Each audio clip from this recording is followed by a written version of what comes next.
Morning Abi miss ആണ്. മക്കളെ നമ്മുടെ ഓണ എക്സാം ഇങ്ങനെ എത്തിയില്ലേ? നമുക്ക് എന്ത് ചെയ്യണം? ഇത് നമുക്ക് ദിവസങ്ങളില്ല, നാളെയാണ് നമ്മുടെ ഓണ എക്സാം അല്ലേ? അതുകൊണ്ട് തന്നെ നമുക്ക് ഓണ എക്സാമിനുള്ള കുറച്ച് ഇമ്പോർട്ടൻ്റ് ആയിട്ടുള്ള ക്വസ്റ്റ്യൻ ആണ് മിസ് എന്ത് ചെയ്യാൻ പോകുന്നത്, ഈ ഒരു വീഡിയോയിൽ പറഞ്ഞു തരാൻ പോകുന്നത്. അപ്പോൾ ഈ ഒരു ക്വസ്റ്റ്യൻ എന്ന് പറയുന്നത് വളരെ ഇമ്പോർട്ടൻ്റ് ആണ്, മുൻ വർഷങ്ങളിൽ നമ്മളോട് ചോദിച്ചിട്ടുള്ളതാണ്. സോ മിസ്സിൻ്റെ കുട്ടികൾക്ക് എക്സാമിന് ചോദിക്കാൻ ചാൻസ് ഉള്ളൊരു ക്വസ്റ്റ്യൻ ആണ് കേട്ടോ. അതുകൊണ്ട് എന്ത് ചെയ്യണം? ഈ വീഡിയോ ആദ്യം തൊട്ട് അവസാനം വരെ സ്കിപ്പ് ചെയ്യാതെ കാണുക. ആൻഡ് ഈ വീഡിയോ യൂസ്ഫുൾ ആയിക്കഴിഞ്ഞാൽ എന്ത് ചെയ്യുക? നിങ്ങളുടെ ഫ്രണ്ട്സിനൊക്കെ ഷെയർ ചെയ്ത് കൊടുക്കുക. നമ്മുടെ ചാനൽ സബ്സ്ക്രൈബ് ചെയ്യുക. അതുപോലെ തന്നെ നമ്മുടെ വീഡിയോ ഒന്ന് ലൈക്ക് ചെയ്യുക കേട്ടോ. അപ്പോൾ നമുക്ക് സ്റ്റാർട്ട് ചെയ്താലോടാ. സോ എക്സാമിന് വരുന്ന ഒരു ഇമ്പോർട്ടൻറ്റ് ക്വസ്റ്റ്യൻ ആണ് മിസ് ഡിസ്കസ് ചെയ്യുന്നത്. ഇവിടെ നോക്കിക്കേ, ഈ ഒരു പിക്ചറിൽ മിസ് ഇതാ കുറച്ചധികം ആൾക്കാരെ വെച്ചിട്ടുണ്ടല്ലേ. അപ്പോൾ ഇത് ആരുടെയൊക്കെ പിക്ചർ ആണെന്ന് മിസ്സിൻ്റെ കുട്ടികൾ പേര് ഐഡൻറ്റിഫൈ ചെയ്യുക. എന്നിട്ട് എന്ത് ചെയ്യുക? ഇവരുടെ പേര് നമുക്കൊരു ബോക്സ് തന്നിട്ടുണ്ടാവും, ആ ബോക്സിൽ ഇവരുടെ പേര് എഴുതുക. തൽക്കാലം മിസ്സിൻ്റെ കുട്ടികൾ എന്ത് ചെയ്താൽ മതി? ഇത് ഏതൊക്കെയാണെന്ന് ഐഡൻറ്റിഫൈ ചെയ്ത് അതിൻ്റെ പേര് എഴുതിയാൽ മതി. സോ ഫസ്റ്റ് നമുക്ക് തന്നിരിക്കുന്നത് എന്താണ്? നമുക്ക് കാണാം ഒരു മുട്ടയാണ് അല്ലേ. മുട്ടയ്ക്ക് നമ്മൾ എന്താ പറയാടാ? എഗ് എന്നാണ് പറയുക. സോ നമുക്ക് എന്ത് എഴുതാം? EGG എന്ന് പറഞ്ഞാൽ എന്താണ്?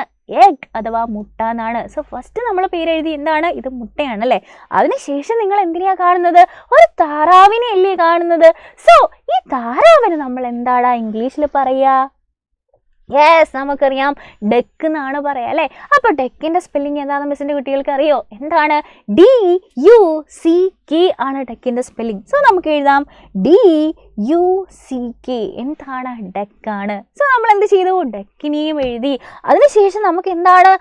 ടോം ആൻഡ് ജെറിയിലെ ജെറിയെ പോലെ ഒരാളെ കാണുന്നുണ്ടല്ലോ. ആരാണിത്? എലിയാണ് അല്ലേ. അപ്പോൾ എലിക്ക് നമ്മൾ എന്താ പറയുക?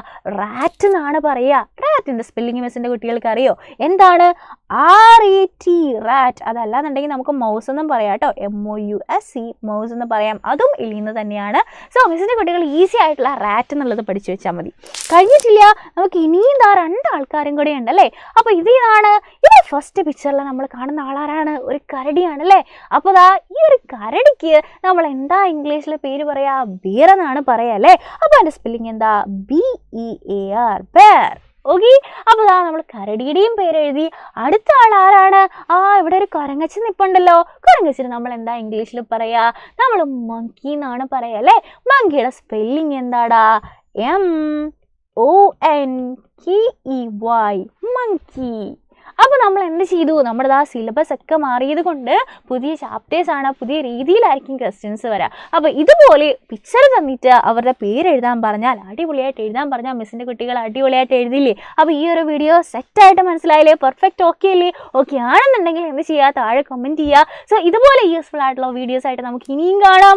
അതുവരെ bye bye and take care.